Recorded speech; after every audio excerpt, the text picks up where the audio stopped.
Welcome back to Transcriber from Reddit. Today's topic comes from the subreddit TrueCrimeDiscussion, posted by user Gawker Refugee 9 days ago.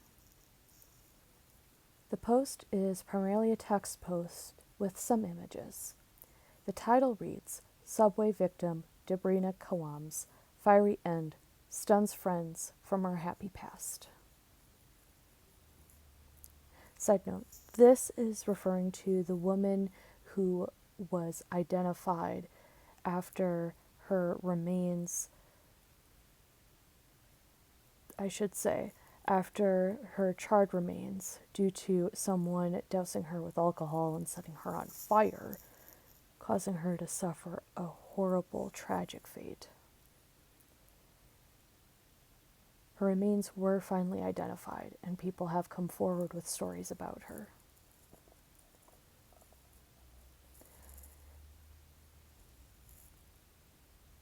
Fortunately, this is a happy look at her life. There are some sad notes, especially towards the end, but overall, this is fairly happy.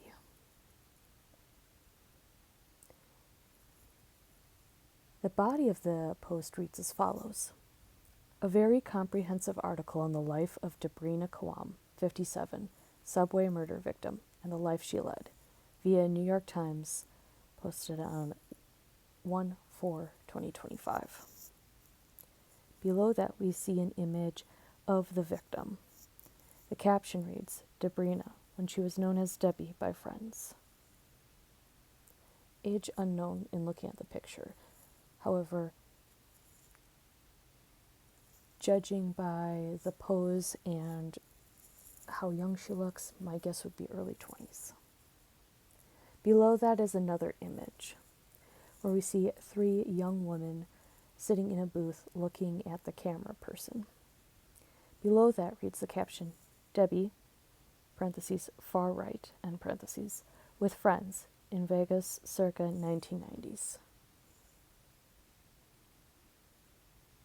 Below that is another image showing, again, Debbie posing for the camera.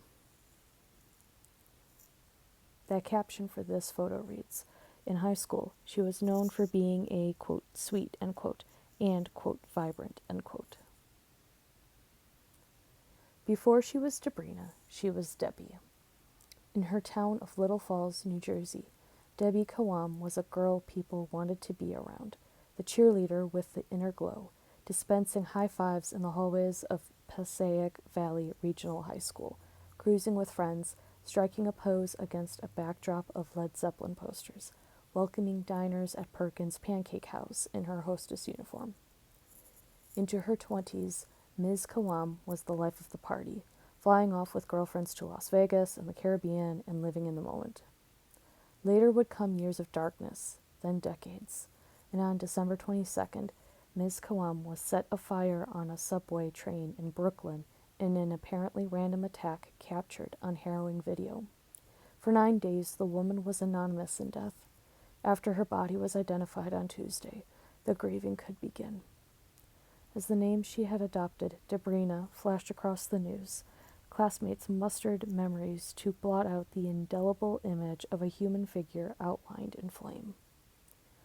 Quote, in bold, so sweet and kind, end bold, end quote, said her one-time Pancake House colleague Diane Risoldi, 57, whom Ms. Kawam had helped get the job. Quote, I can still see her in the black skirt and pink button-down, always smiling, end quote. Quote, in bold, she seemed like a girl who was going to have everything, end bold, end quote, said Susan Fraser. Ms. Kawam, 57, grew up in a small white house on a street dotted with modest single-family homes. Her father worked on the assembly line at the General Motors plant in Linden. Her mother worked in a bakery, said Malcolm Fraser, Susan's husband and a childhood friend of Ms. Kawam. She had an older brother and sister. Joe Rocco, who often walked home from school with Debbie, said that at recess, kids used to send kickballs flying in her direction just to have an excuse to be near her. Mark Montaigne, 57, was the captain of the Passaic Valley Hornets football team in 1984, which meant he had a cheerleader personally paired with him, Debbie Kawam. Quote, "She was really that bright light," end quote, he said. One of her tasks was to decorate his locker for game day. Quote, "Every game there was something special. Balloons, stickers," end quote, he remembered. When Mr. Montaigne struggled in chemistry, Ms. Kawam shared her notes with him. Quote, "She was always helping me try to pass the class," end quote, he said. After graduation, Ms. Kawam took classes at Montclair State College, which was partly in Little Falls, and Mr. Montaigne saw her around campus the first semester, but she soon left, and they lost touch before he graduated. Cindy Certosimo Bowie had known Ms. Kawam since third grade.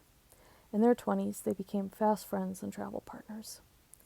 Quote, "We went to Jamaica, Cancun, Bahamas, Las Vegas," end quote, Ms. Bowie said. Quote, "We'd go to clubs, lay out in the sun. When we went home, we'd just book another trip. It was like a 3-year stretch of going places," end quote. Ms. Kawam was always working, though seldom too long at any one place, Ms. Bowie said. Quote, "She kind of did the job shuffle for a while," end quote, said Ms. Bowie, 56, who now manages a school cafeteria. Ms. Kawam worked at the headquarters of Sharp Electronics in Mawa, among other jobs, Ms. Bowie recalled. Ms. Bowie said that sometimes Ms. Kawam was at odds with her parents. Quote, "She was always going against the grind. They said white, she said black," end quote, Ms. Bowie said. Quote, "Could have been the age," end quote. Ms. Kawam's family declined to be interviewed for this article. Bold. But eventually, Ms. Bowie settled down, and she too lost touch with her friend. End bold. Details of Ms. Kawam's life after that are harder to find. In her 30s, she worked for a couple of years at Merck, the pharmaceutical company, as a customer service representative. In bold. Around 2000, she embarked on a relationship with a man who worked for an electric utility.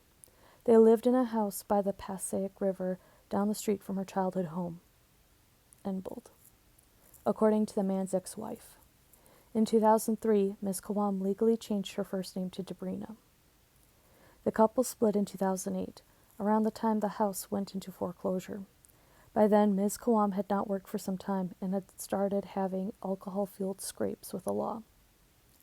In bold, when she filed for bankruptcy that year, the whole of her assets consisted of a Dodge Neon valued at $800, a television and a futon worth $300, and some clothes.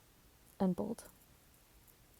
Years after the Kawam family home in Little Falls was sold, Ms. Fraser and her husband said they ran into Ms. Kawam.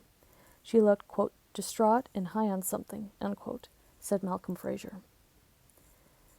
Ms. Kawam spent most of the last dozen years of her life in the southern part of the state. She lived with a man in Toms River for several years. The man later married someone else, and his widow said that he had described his previous relationship as chaos. Ms. Kawam spent considerable time in Atlantic City, about an hour south, and court records show a string of summonses for public drinking from 2017 through last year. Ms. Kawam's mother also lived in Toms River. A neighbor said she did not know either woman, but someone Ms. Kawam's age would come and go from the house. In bold, the older woman would lead the younger by the hand, as if she needed help getting around. In bold. This past fall, Ms. Kawam came to New York, apparently with no place to stay. On November 29th, a homeless outreach team encountered her at Grand Central Terminal. The next day, she checked into an intake shelter for women. 2 days after that, she was assigned to a shelter in the Bronx. She never showed. Early on the frigid morning of December 22nd, as Ms. Kawam slept on a parked F train at the end of the line in Coney Island, a man approached her. Without so much as a word, he flicked a lighter at her. The man, Sebastian Zapata Kelly, 33, then watched as she burned, the police said. He has been charged with murder.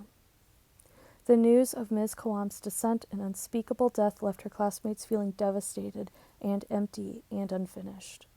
Quote, I honestly didn't know her demons, the backdrop of what was going on, end quote, said Mr. Montaigne, the former football player.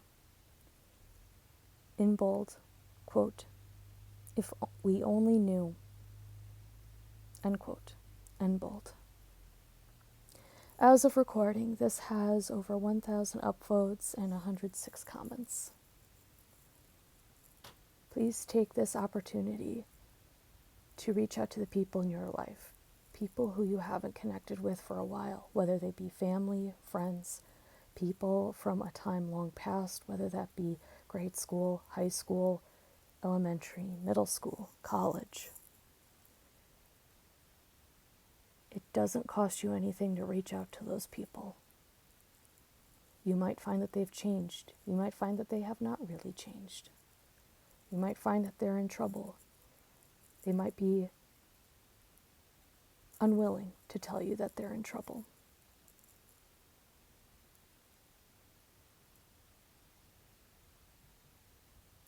But who knows what would come of it and what you could gain from interacting with those people. Please note that this doesn't apply to people who you have found to be abusive influences in your life and you've cut them off for your own sake and sanity and mental well-being. This applies to people who you've lost contact with, who you used to hang out with and are no longer friends with.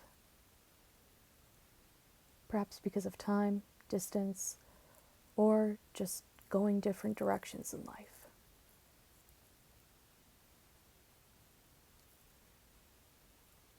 And please also consider supporting local homeless shelters and low-income programs that do what they can to help support the needs of people who are local and are destitute and need a helping hand. If it wasn't for the fire, Ms. Kawam would have been using those programs.